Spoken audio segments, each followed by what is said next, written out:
창세기 12장 10절에서 20절 말씀입니다. 창세기 12장 10절에서 20절 말씀입니다.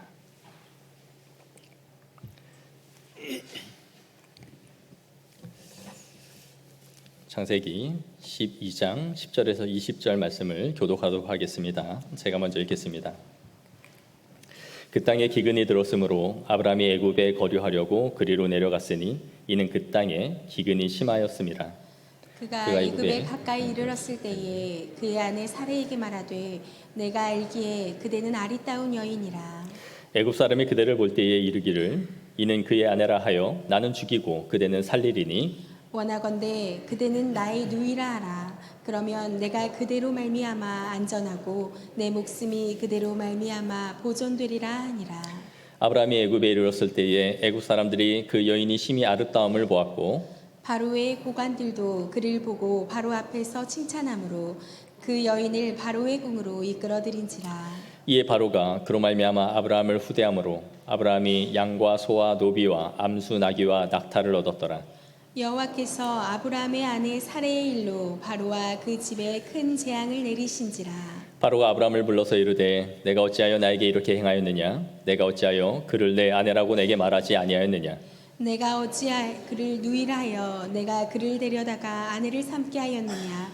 내 아내가 여기 있으니 이제 데려가라 하고. 함께 읽겠습니다. 바로가 그들에게 그의 일을 명함에 그들이 그와 함께 그의 아내와 그의 모든 소유를 보내었더라. 아멘. 벌써 6월입니다. 시간이 빠르죠. 우리 5월달 가정의 달 설교 시리즈를 이제 끝내고 다시 창세기 본문으로 돌아왔습니다. 잠시 앞의 내용을 정리해 드리겠습니다. 아브라함이 이제 창세기 12장에 하나님의 명령에 따라서 갈대아 우르에서 자신의 신앙의 여정을 시작했죠. 그의 아버지 데라가 죽은 후에 그는 마침내 가나안 땅에 이르렀습니다. 하나님이 아브라함을 보내고자 하시는 땅은 가나안 땅이었는데 그가 이 하란이라는 곳에서 꽤 오래 머물러 있었습니다. 그 이유는 그의 아버지 데라가 가기를 원하지 않았을 것이다. 그래서 그가 할 수 없이 그곳에서 머물렀을 것이다 라고 말씀을 드렸어요. 그런데 그의 아버지가 돌아가시자 이제 마침내 가나안 땅에 들어갔죠. 그리고 베델과 아이 사이에서 하나님 앞에 제단을 쌓고 그리고 예배를 드렸습니다. 그리고 오늘 우리가 읽은 본문은 그 이후의 이야기예요. 아브라함은 점점 남방으로 내려갔는데 그곳에서 기근을 만나게 됩니다. 10절에 보시면 기근을 만나서 아브라함이 애굽으로 이제 내려가야겠다 하는 결심을 해요. 아브라함이 있는 이 가나안 지역은 강우량이 불규칙한 곳이었습니다. 그래서 기근이 종종 발생하는 그런 땅이었어요. 그런데 애굽은 뭐가 있어요? 나일강이 흐르죠. 나일강이 있어서 하류는 항상 비옥하고 그곳에서는 부족함이 없었습니다. 그래서 기근이 있을 때마다 그쪽 지역의 사람들은 애굽으로 내려가서 그곳에서 자신들의 피난처를 삼는 곳이 애굽이었어요. 기근을 피해 애굽에 이르렀을 때에 아브라함에게는 한 가지 걱정거리가 생깁니다. 우리 11절부터 보시면 그의 아내 사레에게 말하되 내가 알기에 그대는 아리따운 여인이라 애굽 사람이 그대를 볼 때에 이르기를 이는 그의 아내라 하여 나는 죽이고 그대는 살리리니 원하건대 그대는 나의 누이라 하라. 내가 당신의 아내, 내 아내를 빼앗길까 봐 두려운 거죠. 그 당시에는 뭐 죽일 수도 있고 빼앗을 수도 있으니까 우리 내 누이라 하자 그렇게 했고 아내도 그거에 대해 동의를 했습니다. 우리 여기서 한 가지 의문이 들죠. 아브라함과 이 사레는 10살 차이가 났어요. 그러면 아브라함이 70여 세의 하나님의 부름을 받았으니까 적어도 사레의 나이는 60세 중반쯤 됐을 나이입니다. 그런데 진운의 안경이라고 자기 혼자 보기에 그렇게 아내가 예뻐 보였는가 우리가 그렇게 생각할 수 있지만 14절에 보시면 실제로 아브라함이 애굽에 이르렀을 때에 애굽 사람들이 그 여인의 심히 아름다움을 보고 이 바로의 고관들까지도 그 앞에서 칭찬을 했다라고 말하고 있어요. 그러니까 자기 혼자 그런 괜한 걱정을 한 게 아니라 실제로 사레의 미모가 그렇게 아름다웠던 것이죠.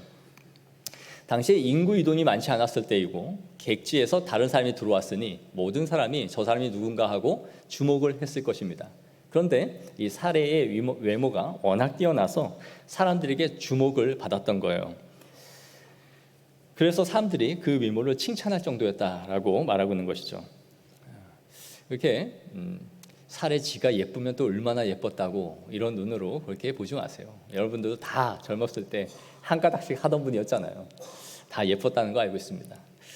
아마 지금 안에 어떻게 60세 넘은 여인을 보면서 이렇게 예쁘다 할 수 있을까 생각할 수 있는데, 그 당시에 노화가 오늘 우리의 이 노화 속도만큼은 진행되지 않았을 것이다 라고 생각이 들고요. 또 노화도 늦지만 그 당시에도 동안이 있지 않았을까요? 저 같은 동안이었던 것 같아요. 그래서 사람들이 이 노화도 늦는데 동안이기까지 하니까 더 젊어 보였겠죠.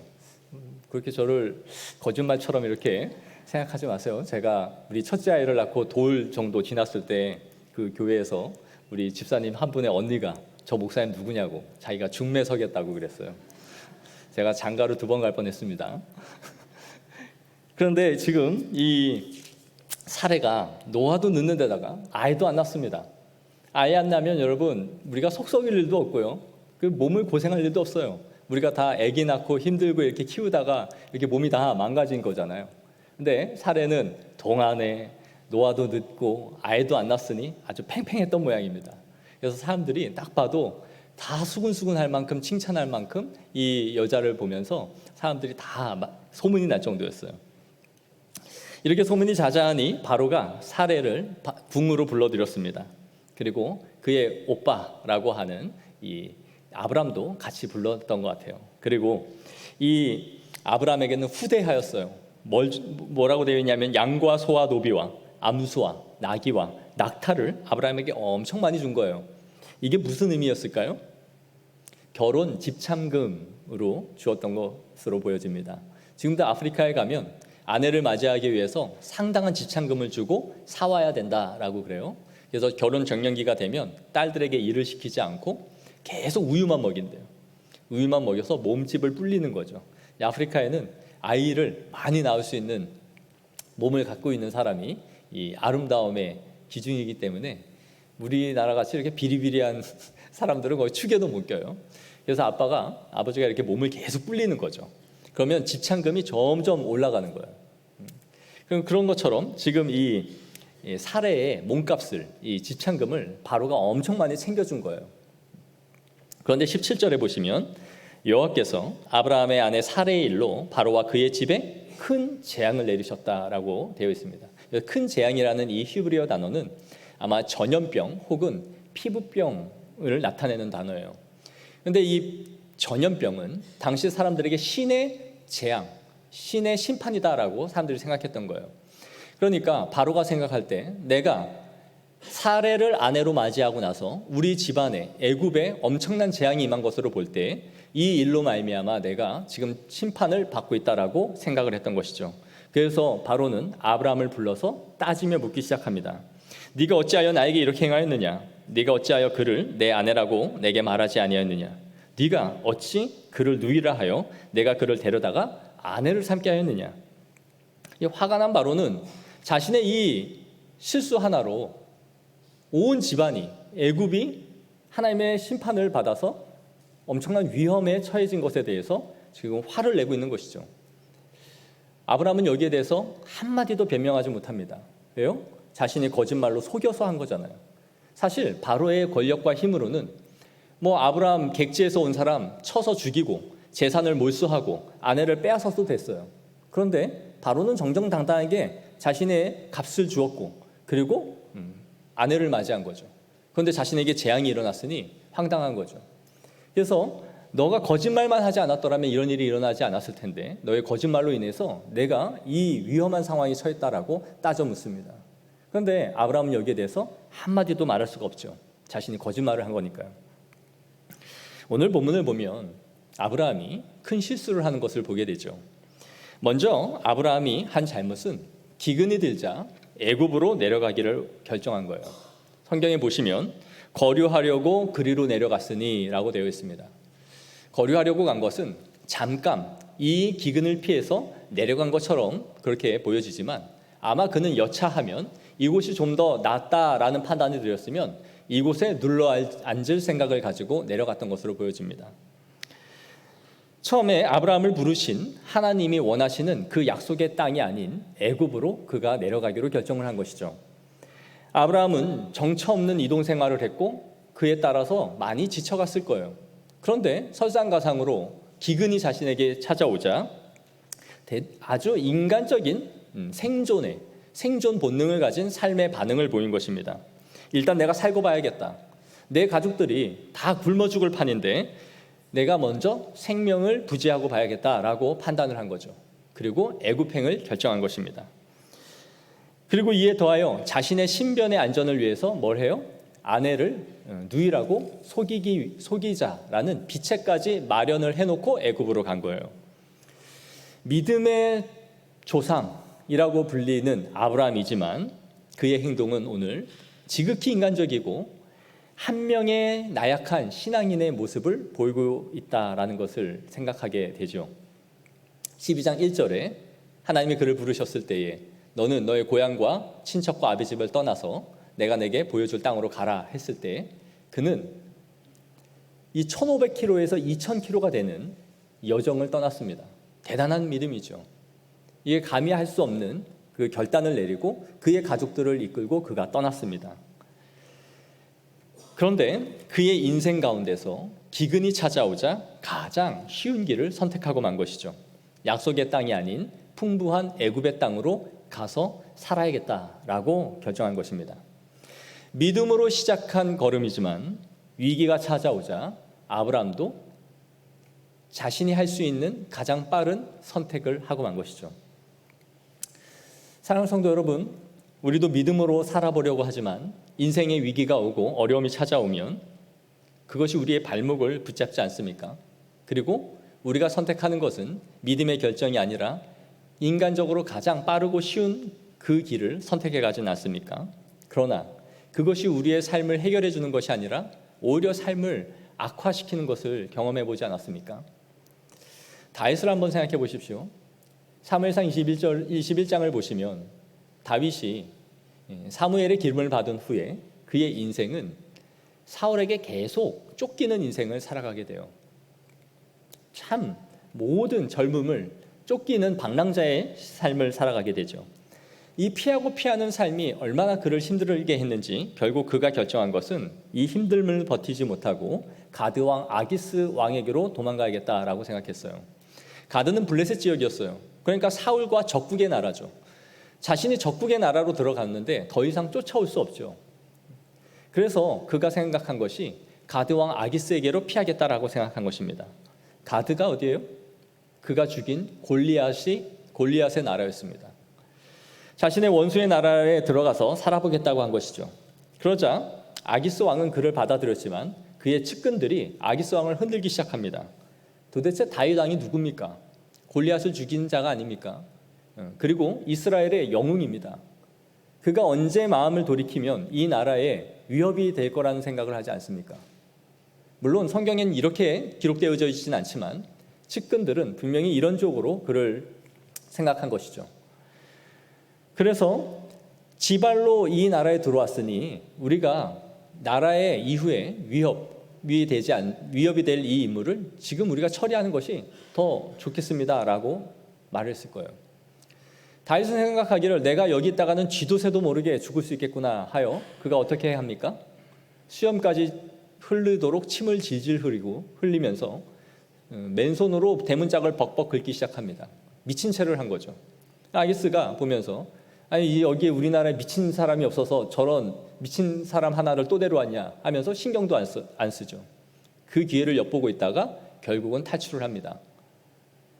제정신인 사람이 결국 살아보겠다고 자신의 적국인 가드 왕에게 갔다가 결국은 미친 채를 하다가 도망을 쳐야 되는 신세가 되는 것이죠. 성경에 나오는 믿음의 사람들이 자신의 인생의 위기가 찾아왔을 때 그들도 넘어지고 마는 것을 보여줘요. 우리는 이것을 보면서 아브라함이나 다윗이나 결국 살아가는 건 인생에 별거 없구나. 우리 같은 사람도 다 그럴 수 있지. 그렇게 위로를 삼으라고 우리에게 주신 말씀이 아니에요. 하나님의 사람들이 믿음의 결정을 하지 않을 때에 그들에게 찾아오는 비참함과 공공함이 무엇인지를 보고 우리에게 깨닫기 위하여 주신 것이죠. 위기를 피해보려고 우리가 찾지만 오히려 그들의 삶에 더 예기치 않은 어려운 상황으로 몰아가는 것을 보게 되는 것입니다. 사랑하는 성도 여러분, 우리 인생 가운데 위기가 있습니까?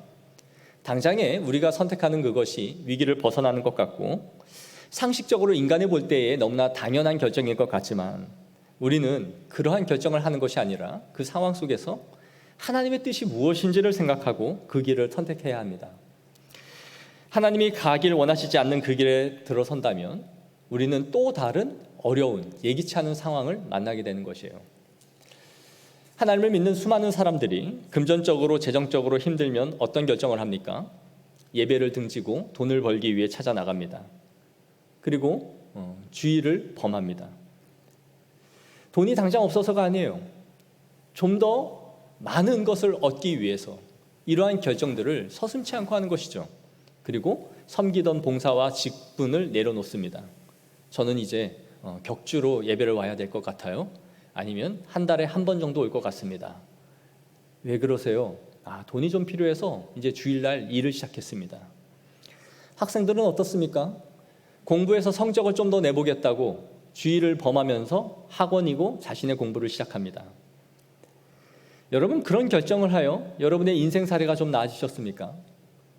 그런 결정을 통해서 여러분의 삶을 되돌아볼 때에 그때 나는 정말 인간적인 선택 참 잘했다.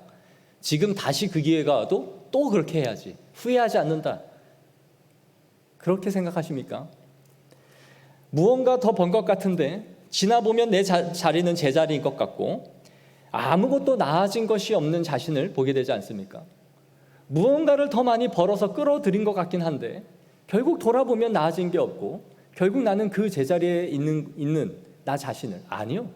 어찌 보면 더 좋지 않은 상황으로 가 있는 거죠. 마치 터진 전대와 같이 나는 무언가를 계속 벌고 있는데 한 군데서는 물질이 줄줄 새고 다른 일들이 뻥뻥 터져서 오히려 그것을 때려 막는 일에 내 재정을 쓰고 있는 나 자신을 보게 되는 거죠. 계속 악순환이에요. 하나님을 의지하지 않으니 다른 일들이 터지고 나는 더 많이 벌겠다고 했지만 아무것도 벌어지는 것이 아니라 메워야 되는 인생, 구멍난 곳을 채워야 되는 곳으로 가고 있는 자신을 보게 되는 것이죠. 그리고 나서는 결국 건강도 잃고 물질도 잃고 신앙도 잃은 더 심각한 상황으로 떨어지는 우리 자신을 보게 되는 거예요. 13장 3절을 한번 보십시오. 다음 장입니다. 우리 다 같이 한번 읽어볼까요? 시작. 그가 네게부에서부터 길을 떠나 베델에 이르며 베델과 아이 사이 곧 전에 장막 쳤던 곳에 이르니 그가 처음으로 제단을 쌓은 곳이라. 그가 거기서 여호와의 이름을 불렀더라. 아멘. 여기가 어디입니까? 12장 8절에 나온 곳이에요. 베델과 아이 사이에 제단을 쌓았던 그 자리입니다. 처음 가나안 땅에 이르러서 그가 하나님 앞에 예배를 드렸던 그 자리예요. 하나님은 다시 이 아브라함을 그 자리로 되돌려 보내신 거예요. 더 나아진 게 아니에요. 자신은 애굽에서 잘 살아보겠다고 기근을 피해보겠다고 갔지만 하나님은 그가 넘어지고 실패한 그 자리로 다시 되돌려 보내신 것이죠. 원상복귀시킨 겁니다. 네가 베델과 아이 사이에서 제단을 쌓았던 그 자리에서 다시 시작해라. 내 이름을 불렀던 그 자리에서 다시 시작하라라는 것이죠. 하나님의 백성이 이렇습니다. 아무리 꼼수를 부리고 인간적인 방식으로 자신의 인생을 살아보겠다고 가봐야 우리는 별 수 없어요. 결국 하나님이 우리를 원상태의 원위치로 되돌려놓고 그곳에서 다시 시작하라고 하시는 것이죠. 네가 쓰러진 자리, 네가 넘어진 자리, 그곳에서 다시 시작해라. 그러므로 그리스도인은 인생의 위기가 올 때마다 하나님이 기뻐하시는 선택을 해야 됩니다. 그것이 가장 빠른 길이에요. 내가 인간적인 생각을 가지고 하나님의 것을 다 저버리고 하나님의 시간, 하나님께 드려야 할 것들을 저버리고 나서 선택한 그 결정이 우리에게 유익이 되지 않아요. 얼마나 많은 사람들이 재정적인 위기가 오면 11조부터 끝내죠. 이러한 믿음의 결정이 아닌 것들에 의해서 우리의 삶이 더 나아지는 것이 아니라 오히려 하나님은 우리를 실패한 그 자리에서 시작하게 만드시는 거예요. 그렇게 하나님의 부르심을 따라 걸어간 이 아브라함이 왜 아내를 팔면서까지 살아보겠다고 생각을 했을까요?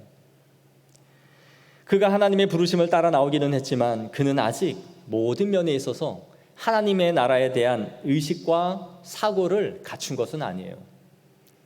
당시에 일부 다처제가 관습화된 시대를 살고 있었고 그것이 보편화된 질서였을 것입니다. 우리나라도 옛날에는 돈 있는 사람들이 첩을 많이 거느리고 살았어요. 그리고 그것이 사회에 별로 흉이 되지 않는 그런 때가 있었죠. 세계 역사에서 유럽의 노예 무역이 성행할 때에 가장 선봉에 섰던 나라가 어딘지 아십니까? 대영제국 영국이었습니다. 영국은 노예를 잡아들이는 노예 사냥을 통해서 그 나라의 가장 막대한 수입원이 바로 노예 무역이었어요.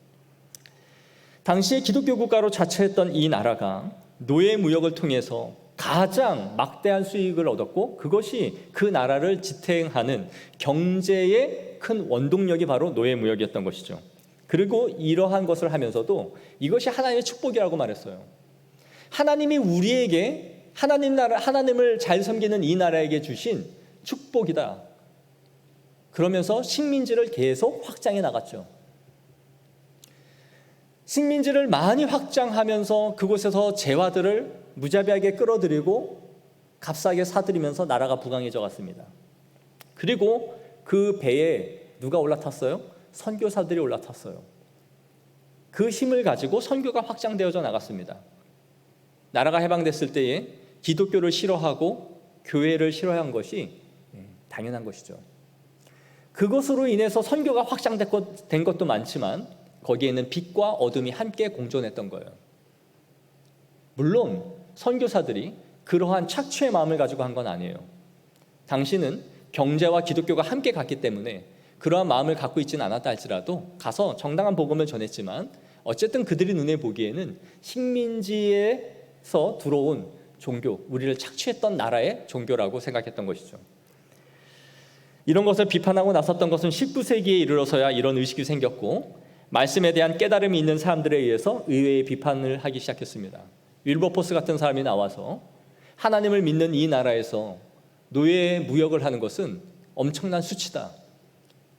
이것을 없애야 되고 하나님의 형상을 따라서 우리가 그들도 동일하게 인정해야 된다라고 외쳤습니다.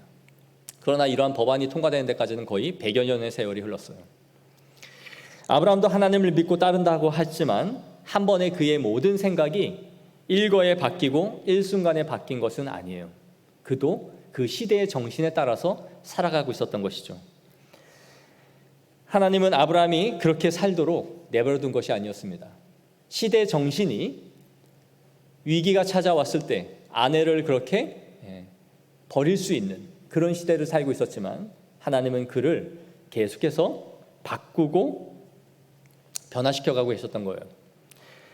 아브라함은 차츰차츰 하나님의 백성으로서의 삶이 어떠해야 했는지를 깨닫고 있었던 것이죠. 그의 실패와 넘어짐을 통하여 하나님은 그의 경험치를 계속 쌓아가고 계셨던 거예요. 하나님의 백성이 어떻게 살아야 되는지, 위기 앞에서 어떤 결정을 해야 되는지를 계속해서 가르치고 계셨던 것이죠. 우리도 그렇습니다. 하나님을 믿는다는 것은 이 시대의 정신에 따라 살아가면서 하나님의 은혜를 한 스푼 거기다 얻는 것이 아니에요. 우리는 이 세상 사람들이 살아가는 방식, 그들의 돈 버는 대로 모든 것이 이 세상 사람들이 잘 나가는 대로 살아가면서 거기에 은혜를 몇 스푼씩 더하면서 하나님이 우리를 복되게 하시겠지 하면서 살아가는 것이 믿음이 아니에요. 그 상태로 머물러 있는 것이 아니라 우리는 그 시대의 정신을 거슬러 올라가는 사람들이에요. 하나님의 말씀에 따라 시대 정신과 싸워 믿음으로 살아가는 것이 성도들의 삶인 것입니다. 우리는 실수할 수 있고 넘어질 수 있지만 그것을 통하여 신앙인으로서 살아가는 법을 배워가는 것이에요.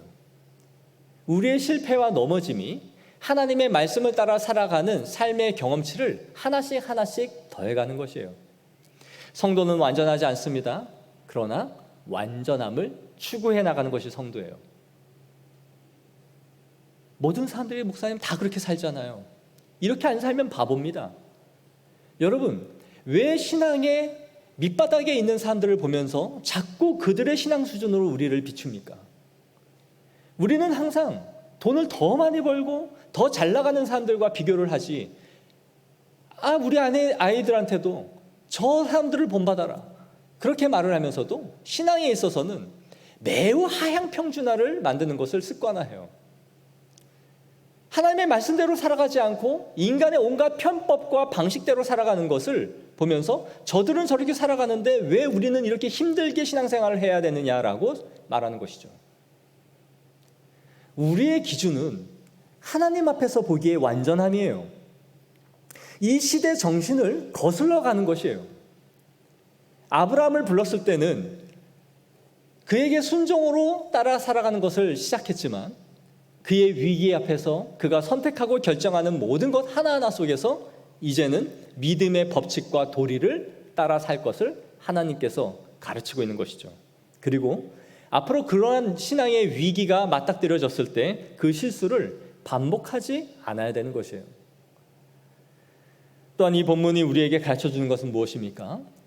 그 위기 가운데 아브라함을 구하는 것은 하나님의 강권적인 개입에 있었다라는 거예요.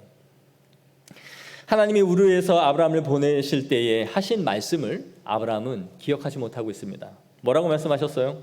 너를 축복하는 자에게는 내가 복을 내리고 너를 저주하는 자에게는 내가 저주하리니 땅의 모든 족속이 너를 인하여 복을 얻을 것이라. 너가 복이 될 것이다. 즉 하나님이 너를 지키고 너를 보호하고 너를 인도해 갈 것이다 라고 그랬어요. 그런데 현재 아브라함은 내 생명을 부지하기 위해 애굽으로 내려가죠. 그리고 내가 죽지 않기 위하여 아내와 입을 맞추어서 거짓말을 준비해 둡니다. 이제 내 방식, 내 목숨을 내가 지켜야 되겠다라고 생각한 거예요. 내 생명을 살리는 것도, 이 가족을 지키는 것도 나 자신이 되어 있었던 것이죠. 그러나 아브라함을 구한 것은 하나님의 계획입니다. 아브라함은 자신이 생각할 때 플랜 A, 플랜 B, 플랜 C를 갖고 있었어요.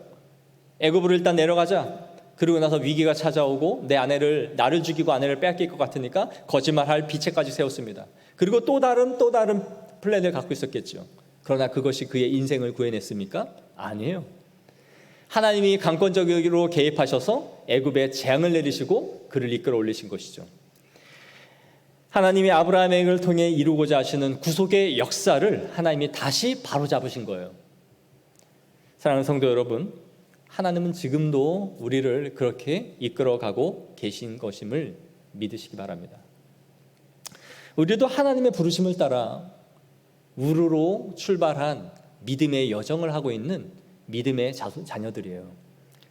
때론 우리도 어려움이 찾아오면 세상 사람들이 선택하는 그 방식을 우리도 선택하곤 합니다. 그러나 하나님은 그 방법을 통하여 우리를 복되게 하지는 않으세요. 다시 우리를 원상태로 돌려놓으시고 그곳에서 다시 출발하게 하시는 것입니다. 그러므로 우리의 믿음의 위기가 찾아올 때마다 하나님이 기뻐하시는 선택을 하십시오.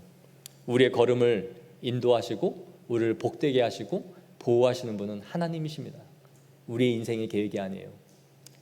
그리스도인들에게 있어서 우리에게 수많은 선택지가 있는 것처럼 보여지지만 사실은 우리의 선택지는 하나밖에 없습니다. 믿음으로 선택하는 것이에요.